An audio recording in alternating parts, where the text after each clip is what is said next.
Now I would like to introduce our first speaker of the morning, Bill Ripple. Dr. Ripple has been a professor at Oregon State University since 1988, where he received his PhD in 1984. He has spent the last 13 years studying predator, prey, and plant relationships in western North America. His research has shown that the presence and absence of large predators is linked to the structure, function, and/or biodiversity of ecosystems in diverse biomes. He has published 75 scientific journal articles, of which 35 are on the topic of large predators and trophic cascades. Great. Well, today we're going to talk about large carnivores to start off the morning with, and their effects on ecosystems. I want to acknowledge my co-author, Dr. Bob Beshta from Oregon State University, and also acknowledge PhD students that have been working with me, Eric Larson, Jeff Hollenbeck, Josh Halofsky, Andrea Laliberte, have all worked on parts of this project. So let's put things into context to get going here, with, especially with the large carnivores. But we have significant range contractions of large mammals in North America. And Andrea Laliberte did her PhD on this topic. And she made these maps that show range contractions of large mammals. So to get us all off on the same footing, let's take a look at the range contractions, which are shown in the reddish color on these North American maps. So you can look at black bear, grizzly bear, gray wolf, swift fox, cougar, and so on. Significant contractions. Today we're going to be focusing mostly on the gray wolf here, a little bit on the mountain lion, and we will probably keep in mind the entire guild, the carnivore guild too. So I'm going to take you on an odyssey, a travel logged today at 6 national parks in western North America, and we're going to start with Yellowstone. And I first went out to Yellowstone with Eric Larson, my graduate student, in 1997. So Yellowstone is an experiment in time. So what this means is we have a history of having wolves in Yellowstone National Park up through the 1800s, and then in the early 1900s the wolves were extirpated by the federal government, and they were absent from about the mid-1920s for about 70 years. So this is a picture of the Lamar Valley, and one of the winter scene in the 1970s during the wolf-free period. You can see here that elk density is fairly high here in this winter scene. These are willows that are heavily browsed willows, Lamar River, and cottonwood trees without young reproduction. This is a aerial photograph pair of the Lamar Valley, Lamar River right here. This aerial photograph was taken in 1954, and this is an aspen stand here, willows, cottonwood band right there. And by 1992, the stand is falling apart and not replacing itself. Recruitment is nil here in the aspen stand. So this presented me with a scientific question and a mystery. Why are those aspen declining? So I stepped foot on the northern range for the first time in 1997 with the idea of trying to understand why these aspen were declining. So I go out there and look, and I see the bases black, lack of recruitment, decadent and dying overstory. So we did tree ring studies. The top graph here shows aspen, and the bottom are cottonwoods for the northern range of Yellowstone. So if we look across the bottom axis here, we have 1750 on the left to the year 2000 here on the right. And these are, this is an age structure diagram based on our tree rings that we obtained from the aspen and cottonwood. So what we would expect in a normal healthy stand are more young trees than older trees. So this would be the reverse J curve. Here, that would be the expected curve of tree frequency. So what we see in both of these pictures is the missing age classes for most of the 20th century. So what we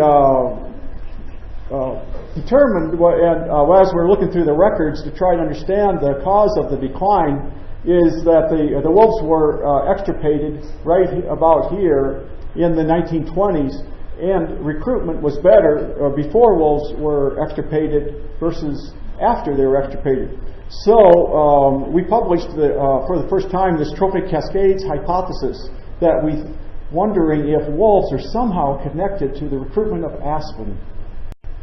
So if you look at the San County Almanac, this idea of wolves connected to aspen wasn't new with our research. You can see this quote from Aldo Leopold: "Thus the Yellowstone has lost its wolves and cougars, with the result that elk are ruining the flora, particularly on the winter range." This was published in 1949, and when I found it, probably 6-7 years ago, it had not been cited in this long-term, long-lasting debate over Yellowstone's northern range. So this experiment continues in Yellowstone. 1995, wolves started coming back into Yellowstone with a reintroduction effort by the federal government. These wolves are brought in from Canada. And here's our Secretary of Interior, Bruce Babbitt, and other Interior Park Service officials bringing in wolves. So they left them in these acclimation pens for a while, but then they turned them loose. And one of the first things they did is focus in on elk as their main prey item. And another thing to notice in this picture here are these ravens. There's been studies on the relationship between ravens and wolves, and guess how long it takes a raven to get to a wolf kill? Like I was guessing, you know, how many minutes might it take? Well, something like somewhere between 20 and 40 seconds.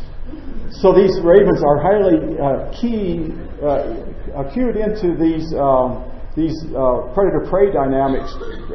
This last week there was a show on PBS about other corvids, crows, as one of the most intelligent animals on the planet. And I think the ravens are maybe equal to the crows in their intelligence. So with this experiment in time and the wolves back on the Yellowstone landscape, we can test this hypothesis of trophic cascades, where wolves affect the main prey through either a density and or a behavioral effect, and potentially cause and trigger a regeneration event on aspen. And then we can also look at other plants, including cottonwoods, willows, and maybe other shrubs and woody plants. So let me review with you some of the basic findings. If you look up here on Soda Butte Creek in 1993, these cottonwoods were broomed down to less than 1 meter tall. I took this retake in 2009 on the same spot, and these same cottonwoods are now about 4 to 5 meters tall. If we go downstream, we look at this confluence area here on Soda Butte floodplain, 1997. Versus 2010. Here we can see that there's a big flush of willows here, and these willows are somewhere between 2 and 4 meters tall now, and they're averaging in 97. They were less than a half a meter tall. So what we've done is we used plant architecture on the different woody plants to go back in time, looking at bud scars and browse marks, to look at change in browsing over time. And we're seeing a drop-off in browsing especially since about 1999, which would be 3 or 4 years after wolves arrived. Here's black-tailed deer creek before the leaves go on the willows. For example, you can see this bush here in 96 would be the same one in 2008. So an increase in the willow, and then we took this photograph this summer when we were out there, and now we're seeing very little of the stream, and that's what I think is really exciting in restoration, is to walk up on a stream and not see it. That's, I think, really a fine goal for restoration.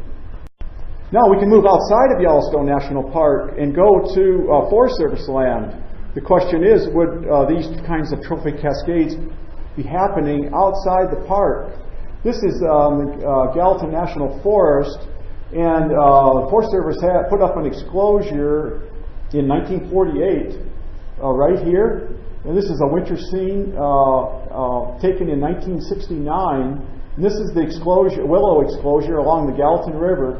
You can notice the browsing difference outside the fence versus what it looks like here. But I also encourage you to look at the meander bend here. Look at this raw eroding bank on the Gallatin.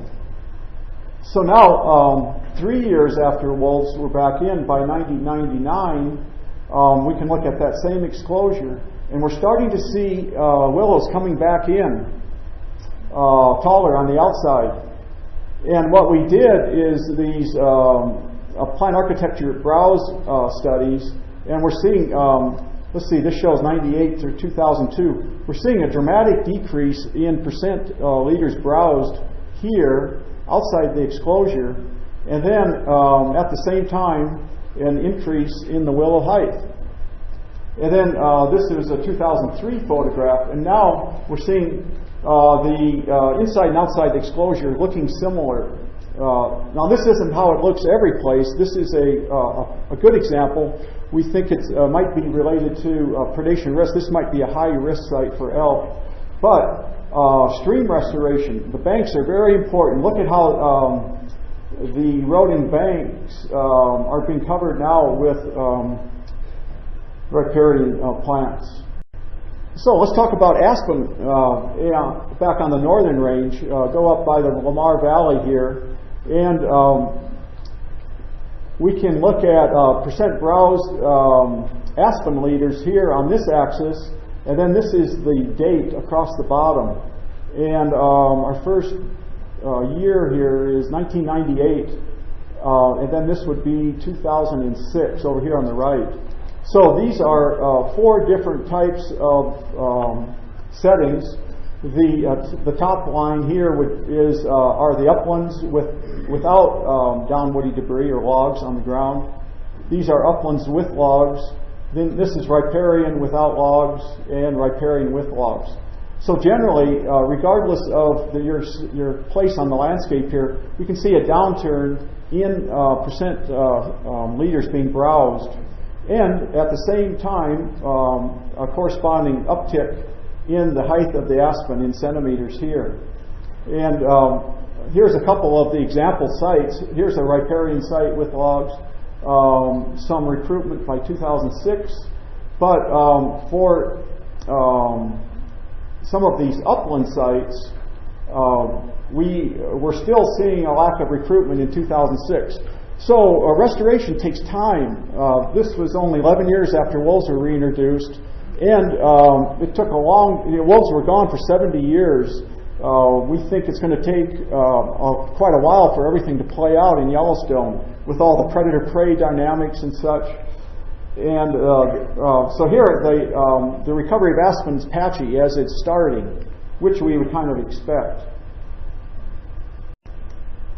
So we can go back here and look at this upland site in 2006.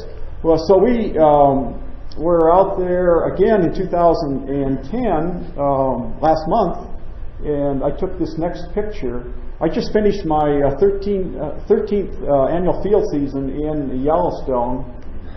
And so here's the 2006 picture, and this is September 2010. And in this example, the aspen is ratcheting up more so than it was in 2006. Now, this isn't the case every place. It's still patchy. We think that might be related to a number of factors, but everything's not going to come back at once. So predation risk varies across the landscape. Snow depth, sun exposure, all types of forage quality, everything. Another thing that I want to mention, and Marty Vavra mentioned it the other day, or yesterday, is we focus on aspen, but there's I think of aspen kind of as an indicator species. There's a lot of other species that are correlated with aspen. Here in September of 2010, I'm standing in front of the aspen and the willow. These are mostly berry-producing shrubs, and these are extremely important ecologically and for food web support for a wide variety of critters. And we're seeing this increase in the berry shrubs, for example, serviceberry, chokecherry, rose, snowberry, raspberry. The berries go on, and it's really interesting to see how resilient ecosystems are. And after 70 years of suppression, that these things were still hanging on, and they are now starting to express themselves. So, Howling success? Are we jumping for joy? Well, as I say, it's not happening every place, and so this is an example of a site on the northern range where aspen are still being browsed down to less than a meter tall, and they're not, like this stand here is not recruiting. Now, we've looked at the productivity of these aspen suckers here, and productivity is just fine. They're putting on, 50, 60 centimeters of growth a year, so annual growth is fine, but they're still being browsed down. So we think that this might be related to predation risk.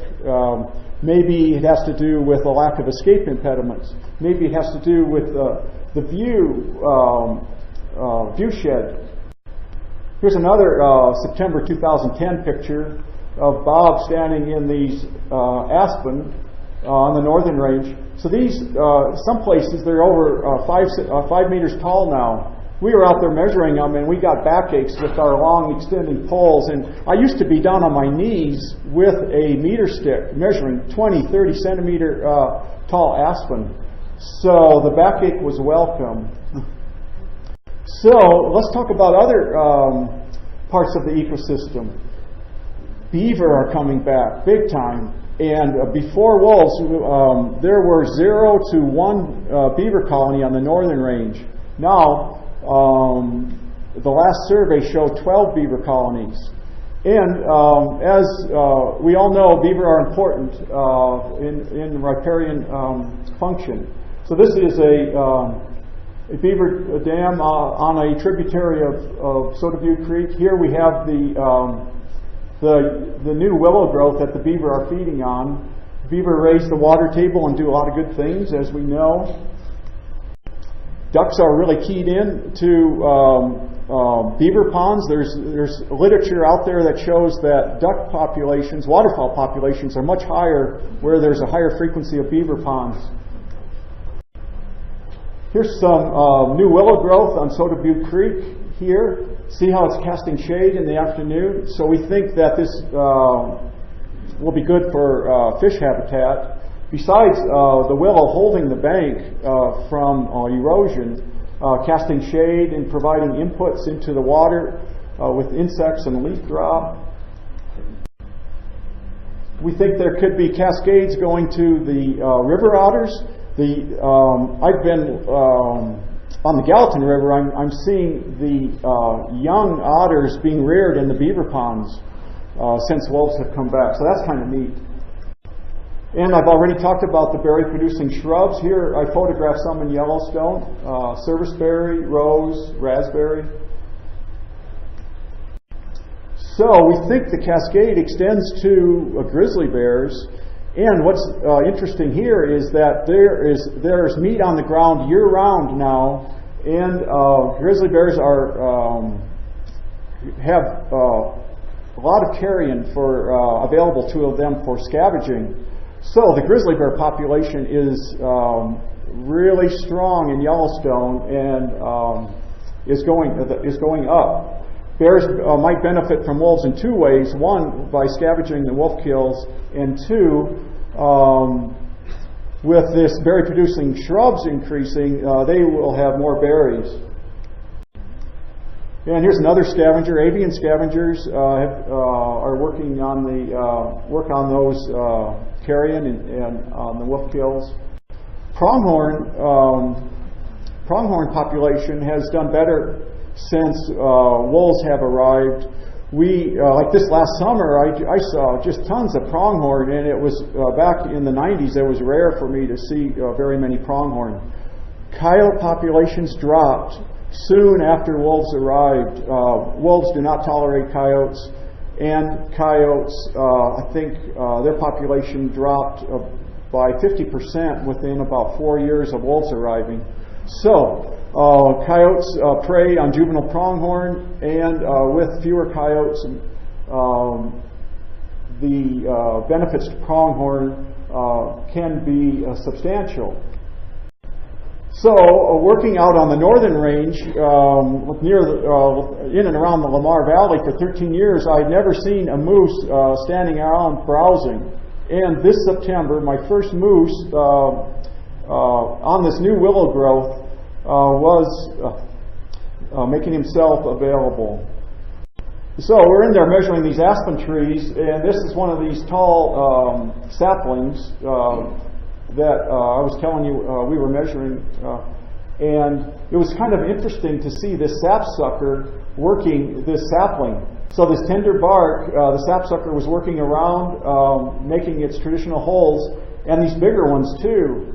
And I noticed insects were getting stuck in here, and this thing would be going around and coming back periodically and picking off those insects as they were trapped. So anyway, the main point here is that there has been a recent thesis showing an increase in birds and correlating to more willows on the northern range. Ground nesting birds with more ground cover provide better habitat for the ground nesting birds. Some people think bison are only grazers, but they do a lot of browsing. And anyway, the bison are taking advantage of the new browse in Yellowstone. Their population is going up significantly on the northern range since wolves have returned. And I would argue that on evolutionary timescales, wolves are very good for elk in terms of natural selection and the predator-prey dance that goes on between the predator and the prey. Wolves are good for sheep. So, I really didn't take this picture. This is a Photoshop. But seriously, I was looking at the number of sheep that coyotes kill in the Rocky Mountain states. Oregon, 4,000 or 5,000 a year. I think the same goes for Idaho and Montana. So if sheep are killing, if coyotes are killing 5,000 sheep, and wolves kill sheep too, but only probably in the hundreds for any one of those states per year, the order of magnitude difference. So is there potential for wolves to affect coyotes, and what is the potential for decreased sheep depredation by coyotes? I don't know.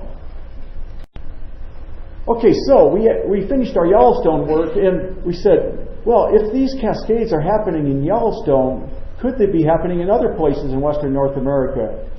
So we decided to go travel around to 5 more national parks in western North America and scout it out and check it out. So next stop is Jasper.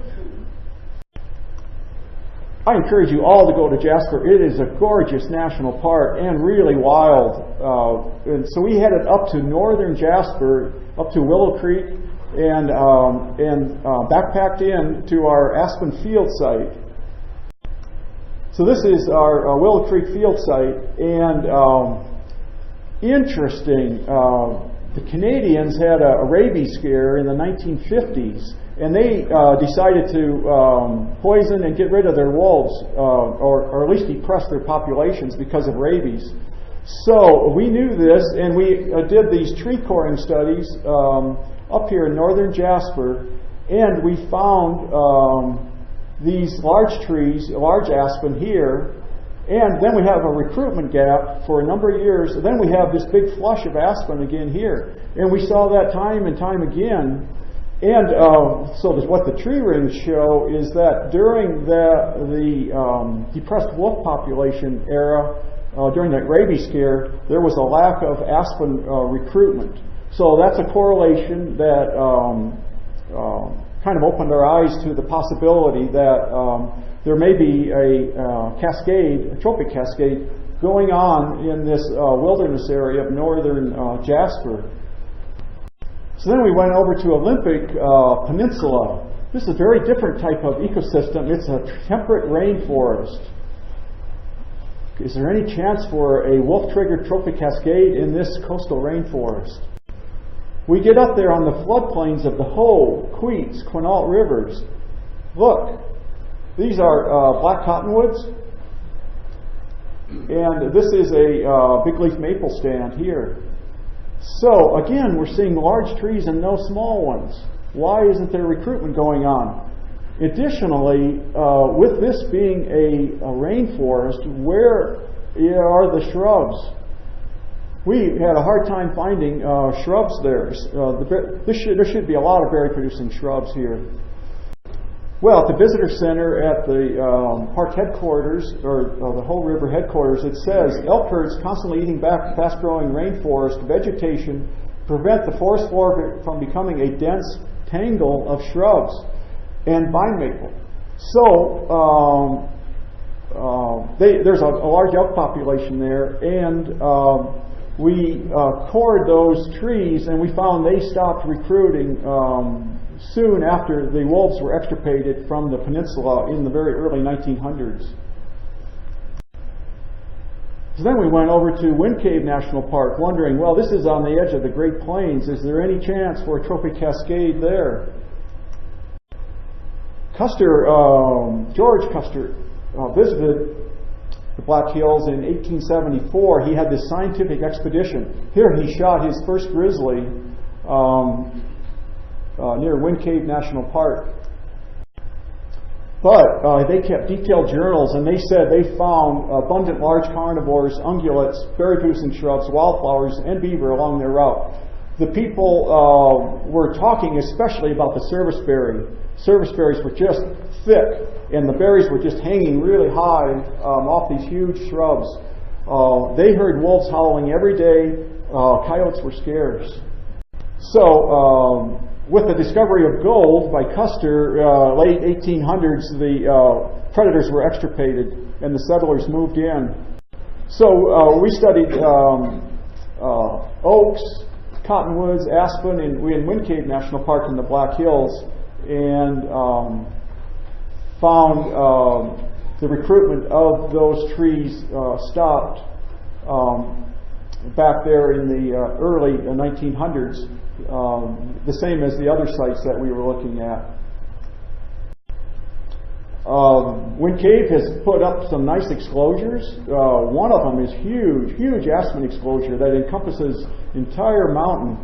And this is one of the smaller ones here, but here's aspen inside versus outside of the exclosure. And the aspen are growing out here. They're just, this is like, here's the arrow to a one that's 20-some centimeters high.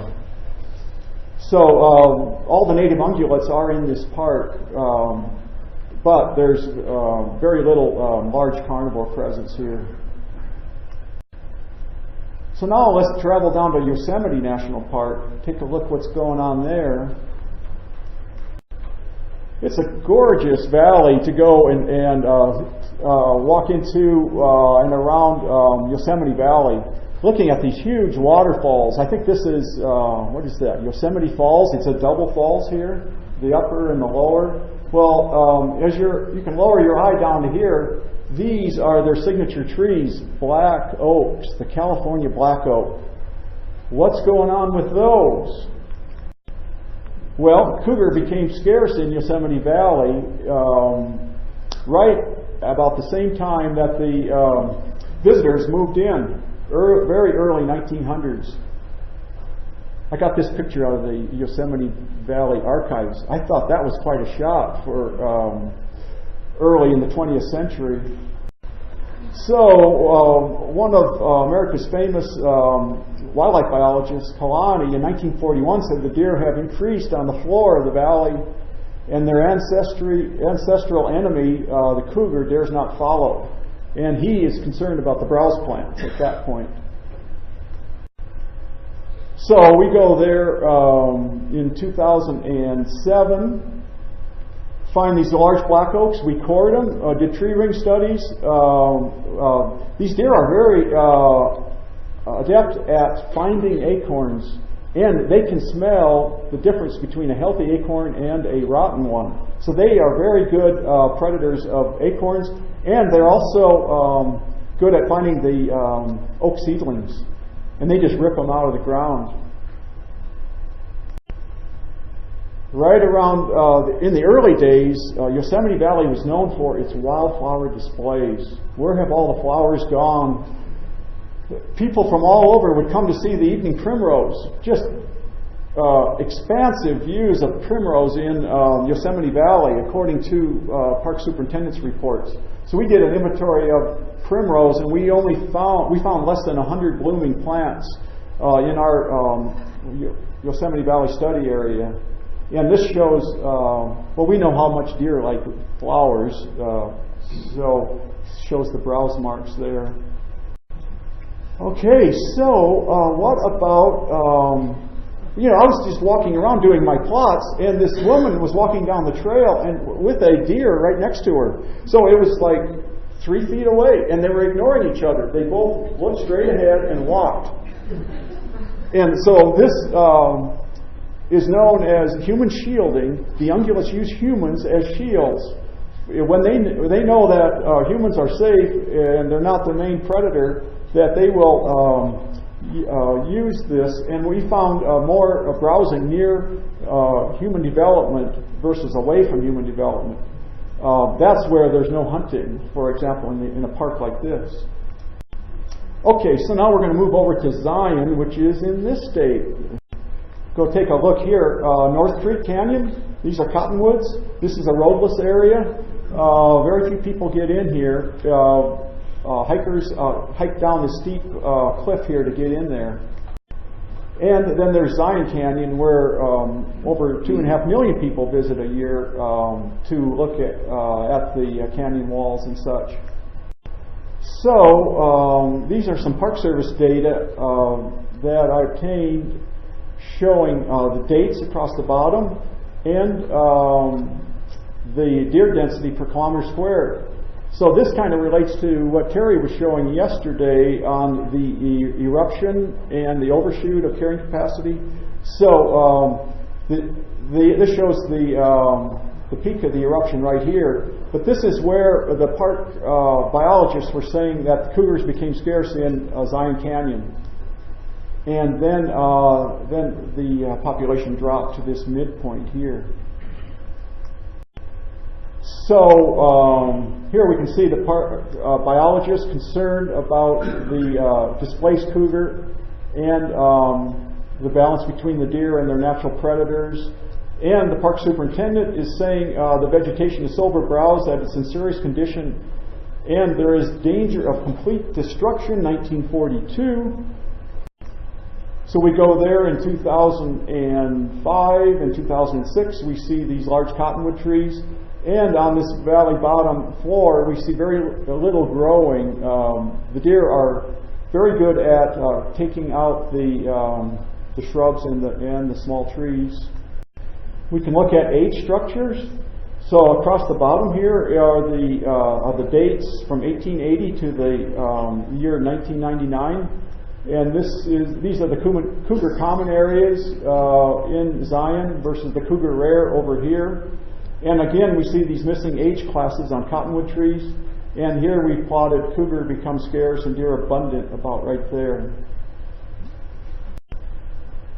We also did some visual encounter surveys to check up on biodiversity in Zion. We did counted droppings, cougar scat,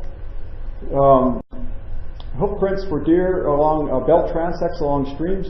This deer has seen very little predation pressure. It's hiding out in Zion Canyon. So if we look at the multiple trophic levels and look at trophic cascade theory, things seem to add up. So we can look at the two treatments here on the top, common and rare for cougars, and then humans, cougar, deer, and young cottonwoods. So here it would be low humans, high cougar, low deer, high cottonwood, and then just the opposite, a flip-flop over here. So this is what's in the textbooks in trophic cascades theory in terms of alternating trophic level abundance. Here we can look at some streams. This is the East Fork of the Virgin River here with cottonwood and willow lining the stream. For stream health, we like to see these narrow, deep streams with vegetated banks. The cougar rare area here with just the opposite type conditions of protection on the stream banks and more erosion and widening of the channel, grading. We can look at percent eroding banks in the two treatment areas or the width depth ratio. The lower the better for stream morphology, and we can see differences there also. So the stream bank vegetation is extremely important. Baxter published this cartoon of what he calls reciprocal invertebrate fluxes. And what this simply is that there are food webs that are highly connected at a multiple scales that go across the terrestrial and aquatic domain. So, but a big key here is the overhanging vegetation on the stream banks, providing subsidies to these webs here.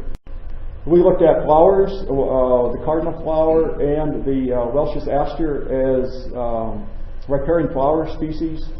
We did inventories of the canyon tree frogs, the red spotted toads, and all of the lizard species.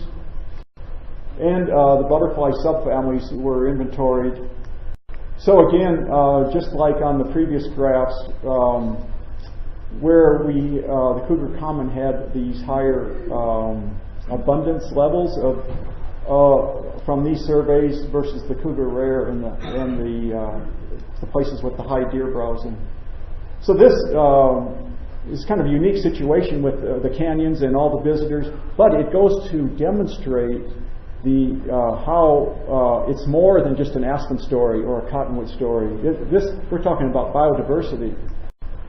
And here's a cartoon with me in it and Bob and our deer. So this is just a little fun graphic.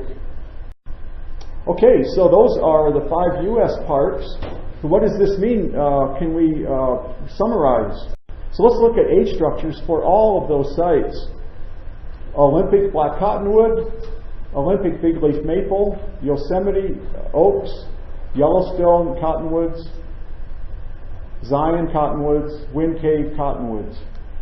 So notice where we put the blue line, that the blue line shows where the predators were extirpated, and in every case we lost the trees, except we have cottonwood trees coming back here now in Yellowstone. So if we do a statistical test, we're now, if we look at 20 years out, we have 10% of the recruitment that we would expect, 10% at 20 years after losing predators. And then at 50 years after losing predators, we only have 1% of the tree recruitment we would expect. Park-like settings, look great and they're easy to hike through, but I would suggest the shrub and understory layers are extremely important that we seem to be missing here. We looked at the refugia areas that were refuges from browsing. They seem to be doing well, so we don't think we're seeing a climate change signature. We did look at in each of our study sites, we looked at other potential explanations and discussed those in each one of our papers for each study site. And let me finish up by just showing you a few other pictures that are outside of those study areas. Oregon Coast Range is another temperate rainforest, low elk use. Look at what we see in the understory versus high elk use. You can see the browse line here, the lack of shrubs. Eastern United States, we know about the white-tailed deer issues. Look at the trend on white-tailed populations. There's both bottom-up and top-down, lack of top-down going on the whitetail. Exclosures, we're starting to see those. We saw some yesterday, but here's a Wisconsin exposure, just a few years old. Anacostia Island, in and out.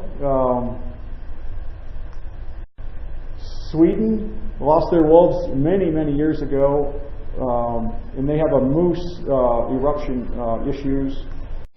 This is Scottish Highlands, lost their wolves in the mid to late 1700s, and this is a red deer fence here, inside and outside.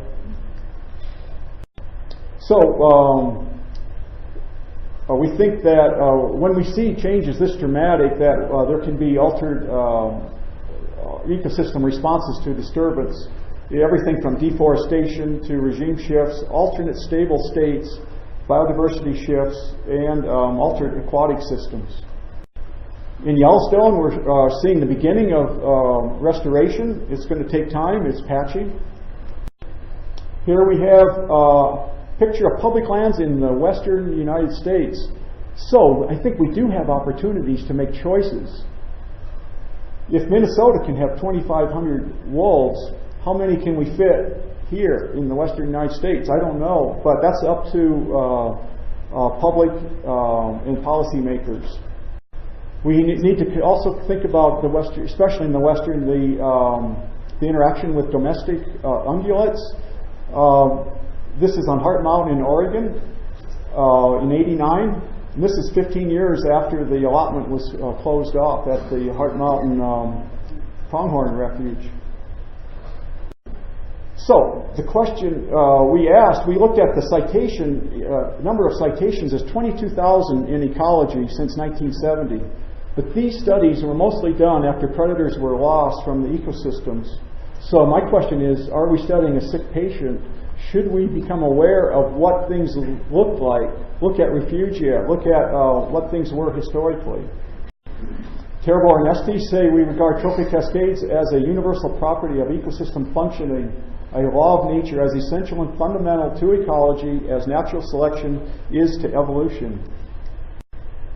And we're seeing trophic cascades in many, many systems now being documented. Everything from lions, a lack of lions in Africa causing an eruption of baboons, to the loss of sharks in the Atlantic causing an eruption of the rays and a decrease in the scallop commercial fishery. That's it. Thank you.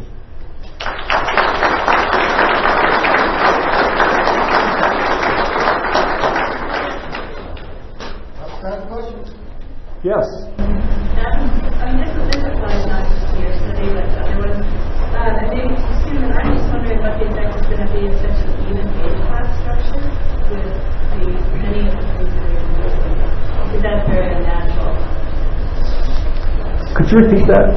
I'm just wondering what the effect is going to be of such an uneven age structure in the regeneration of the treatment. Maybe too soon, but I'm wondering over time. It was just evident when we were talking.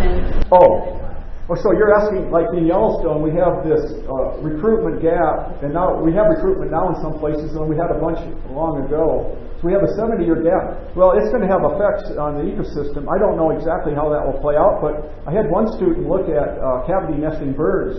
Right now we have a surplus of aspen snags in northern Yellowstone. And he did a model, and he's projecting that surplus to increase, but then we're going to have a big deficit of snags as we go through this 70-year period where there was a gap. And then eventually, if things come back, then we'll have snags for birds again. So yeah, that will have implications. Thanks. Could you discuss just a little bit, for those of us that don't have the numbers, what the wolf population in the Yellowstone area has done in terms of elk numbers? Okay. Yes. Would you speculate that it's more a density effect or a behavior effect? That's a good question. And so let me review the elk numbers in Yellowstone. I'll just do the northern range. The population there before wolves was around 18,000 elk on the northern range. And wolves came in 95 and 96. And then in, I think it was about 97, there were 1 or 2 years of severe winter weather. And after we came out of that 97, 98 period, elk population had already dropped significantly, mostly because of this severe weather. But then it appears that the wolves may have kept them from rebounding after the winter weather in the 96 to 98. And now the elk population is around 6,200. So we are only about a third as many elk as we had in some of the periods before wolves. So that's a dramatic decrease. Now we still have quite a few elk per kilometer squared. I think this equates to about 3, 4, 5 elk per kilometer squared today, probably about 4. So it's not like they're on the verge of local extinction, but the numbers are only a third of what they used to be. Now, in terms of, are we seeing this or are we hypothesizing a trophic cascade here in Yellowstone? Would that be density or behavior? So, what I would say when we were first studying, soon after the wolves came in, we were there studying the plants. I would say that was mostly behavior because of the elk population had not changed very much. So with density remaining relatively constant, and we're seeing some plants release, that would probably be mostly behavioral changes early on. Now, as time goes on, we're seeing a decrease in elk and to a third of what it used to be. So now there's I would speculate there's a large density effect today. But when I go out there and look at high-risk spots versus low-risk, I think there's still some behavioral effects. And the elk are really highly careful and very keen as to where they're at, where they move. They have all of these strategies. So I think today, I would say, we have a combination of behavior and density. And I don't know which one would be higher, but I think they're both at play. And the literature would show both mechanisms at work in most systems. Yes, up there. Well, I was just wondering, it sounds like you have cross-checked with other variables, but for example, the aspen stem. If the tree rings, for example, indicate that possibly drought was a factor. And in Zion National Park, with 2.5 million visitors, the compaction of the soil might be another variable, whether repeated regeneration. Right. Have you looked at all of that? Yeah, we in general, we tried to look at that, and we've looked at the Palmer Drought Index on all of our sites and published that in a synthesis paper in 2009. We were not able to detect. Now, the climate has been changing, but we were, since we had control sites in a lot of these places where we had refugia from browsing, and the Palmer really wasn't showing anything that matched our data, we don't think it was climate. And there are other things where there could be anthropogenic influences that we're missing. But for example, I don't think we missed it in all of our 6 national parks. But like in Zion, we studied on the other side of the Virgin River where people weren't hiking. And we're seeing the same thing. Now, there can be trampling effects and different anthropogenic effects, but we don't think that is the main driver of our tree ring structures. Good question, though. Yes, right there. Could you discuss the effects of coyotes being displaced? Okay. Is that at all outside work or? Okay, the coyote displacement in Yellowstone since wolves? Is that the question? Okay, good. Coyotes, the coyote cascade has been both behavioral and density. So the density of coyotes has gone down since wolves, but there's a strong behavioral effect. And I don't know about the coyotes leaving the park, but within the park, the coyotes are using humans as shields. So I see most of the coyotes near the buildings and the roads now, and they're in these little buffer zones. I think just to stay safer because the wolves will shy from humans. So it's a good opportunity to get pictures of coyotes because they're usually walking in the ditch, sometimes right on the road. It's interesting to see the behavioral effect there. Yes, good question. Who's next? Yes, anybody up there? What do you suspect that mountain lion populations haven't recovered in Zion and Yosemite, given the fact that humans aren't always there? Would you say lions? The cougar populations, how come they have not recovered in Zion and Yosemite? Okay, well, the question is about why haven't cougars recovered in Zion and the Yosemite canyons? Because people aren't there all the time? Yeah, well, there are like for example, in Zion Canyon, in the year, I think it's the year 2000, the park decided to stop cars from coming into the canyon and have a bus system. And so I looked at the records of cougar sightings before and after the buses were initiated and the cars were reduced dramatically. And there are more cougar sightings now in Zion Canyon than before the bus system. So, for example, as a park manager, if I was the park manager, I would think, okay, maybe I will want to reduce vehicles in Zion Canyon using buses, and maybe that will encourage the cougars there more. Cougar populations are getting more accustomed to humans all the time because there's less persecution. So, like in Yosemite Valley, we're seeing cougars come in, and like the mama cat is training the juvenile on how to prey on raccoons right in Yosemite Valley sometimes, and they put up signs and say, visitors watch out for cougars. But I think they're still a pretty shy animal, and when we have over 2 million visitors, and these two valleys are open year-round, it's still going to have some effect. Yeah. I'm not sure, I don't understand why they're not whacking the deer more. We're still seeing the impact of the deer. I mean, the cougars are there. They're going to be their number one prey. Why aren't we seeing the decrease in deer if the cougars are limiting the deer? Yeah. Well, I think that could be changing now as there's more cougars in Zion Canyon. But it's a good question. But the deer densities are still pretty high there, and I just think that it's probably because they're shy, and like the deer are crowding near the trails and the campgrounds, and it's just not the same as in the wild. When I saw deer in the backcountry in Zion, they were extremely skittish. And here, these deer are just cuddling up to the people. That might have something to do with it. But I think we should have more studies, too, to take a look at that. There's some collared cougars that recently been collared in Zion. Provide an opportunity for more work. Yes? I was curious if the fires in Yellowstone have had any effect on the distribution or abundance of aspen. Okay, so the question is, have the fires in Yellowstone affected the distribution or abundance of aspen? So in 1988, we had the big fire, and there was a huge seedling event, at least on the central plateau of Yellowstone, and Jim's talking about maybe some up on Slough Creek seeded in. But that was before wolves, and studies have shown those seedlings got browsed off by elk. Now, Jim Peake was saying yesterday that he saw some what looked like seedlings maybe on Slough Creek, on the upper Slough Creek.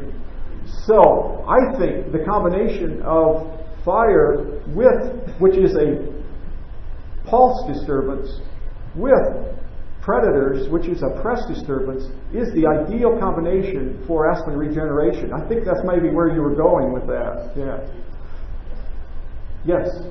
So even with the reduction in the density of elk, you also notice them switching to other foods that might be in safe replacement besides aspens? Yeah, so the question is, do the elk switch to other foods with their density, with wolves and with a lower density? I haven't done any studies on that, but there are studies that show the elk sometimes hide in the conifers now. And so there's different foods in conifers, and they will even eat the conifer needles.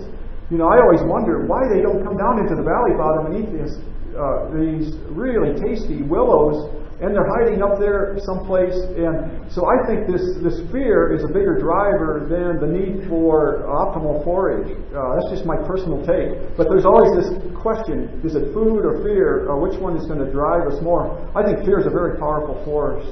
But I haven't done any specific diet thing there. Yes? So back to the land part, if we are able to somehow see the cougars rebound and the deer numbers go down, will the cottonwoods really be able to regenerate on that floodplain that's been completely severed from the main stem of the virgin due to those dikes and levees they put in on it? Yes. Well, right, yes, that's a good question about, now if things get better in Zion Canyon, what about the revetments along the east fork of the main channel of the Virgin River? So the park has plans to get rid of those revetments. They understand that they are bad news, and they even applied to Congress for funds.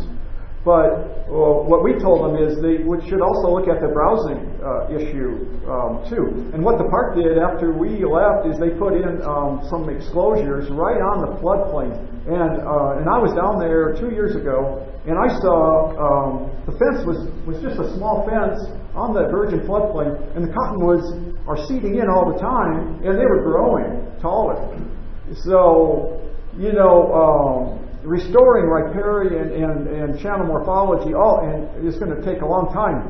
If we lose soils that are thousands of years old through this rapid erosion process, it's just not going to be fixed overnight. But I'm still very impressed, especially on small streams, how fast they can be restored. Good question. Last question, please. Yes? Kaufman et al. Just recently published a paper on elk feeding and different risk environments. Yeah. It seems to conflict with what you've come up with over the last several years. Could you just briefly comment on where the data gaps may be? Oh, yeah. Your two studies. Right. Your many studies and then one. Right. So there's some basic differences. They reported data from about 2004 and 5. And we're seeing, and didn't see any recruitment of aspen. And a lot of the aspen recruitment we're seeing today has happened in the last 3, 4, 5 years. So there's a time difference. And then they also looked at predation risk as kill sites, where the elk actually dropped on the ground, the final kill site. And that's one way of doing it, to look at predation risk on the landscape. But the way we do it is we look at perceived predation risk on the landscape, and we do that by measuring browsing on the woodies at different places. And we think that's a good measure of perceived predation risk. So those are a couple of differences there. But I want to say that this aspen recruitment is still very patchy in Yellowstone, and for low-risk spots, there's still no recruitment, as you can see in that one slide. Thanks. Thank you very much.